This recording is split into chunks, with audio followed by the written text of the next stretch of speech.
It was almost 7 o'clock on the evening of October 22nd.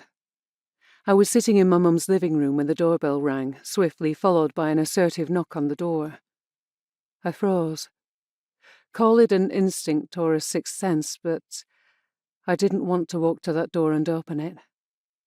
"It will be the boys," my mum Pamela said. "Back early because the visit hasn't gone well." I flinched. Something inside me told me it wasn't my two precious sons, Jack and Paul. I knew it wasn't them, because whenever they came back from visits with their dad, they would run through the door, pushing and shoving each other to get to me first to sit with me. They wanted to hug things out because they were scared, hurting, and just glad to be home, and away from him.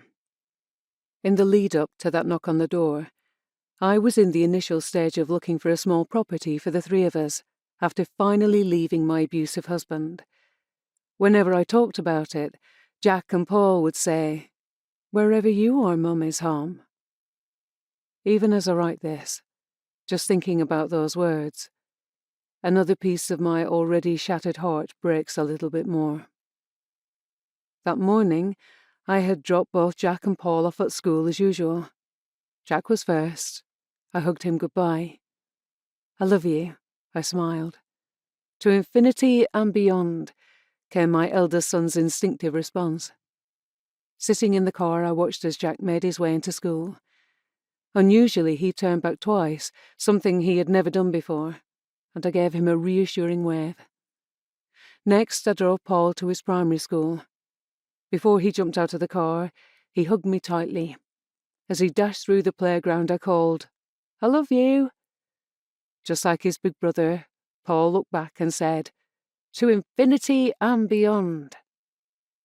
Now, as that loud knock reverberated through the house, I instinctively knew something was terribly wrong. Call it mother's instinct. I had to stand up. I walked to the door, my body trembling. When I opened it, a local policeman stepped into the light. I could see him clearly. It's a small town and I recognized him straight away. We had often smiled and said hello to each other, dropping and picking our children up from school. I saw the recognition in his eyes too. That was when his expression changed, and I simply asked, "What has he done?" The reply was quick and to the point. "There's been an incident at the house, a fire. You need to come with me now to Sheffield Children's Hospital, where your sons have been taken. Jack has been able to talk, but Paul's a little bit poorly." A fire? At what had been our family home, where Jack and Paul were seeing their dad. My mind swam, but I knew he had finally done it.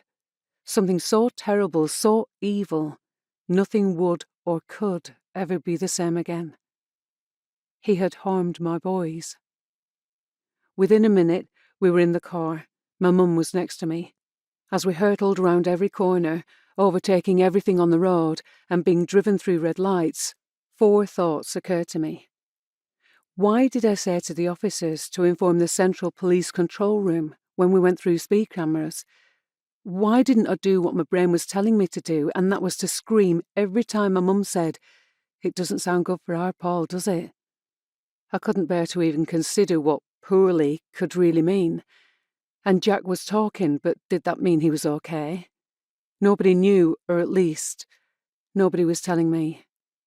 In the back of the police car, whether it was fear or maybe it was how I was being thrown around the passenger seat, or maybe a bit of both, it was becoming harder and harder to hold down the jacket potato I had eaten for my dinner. But my main thought was, how has it come to this? How had my life gone so horribly wrong?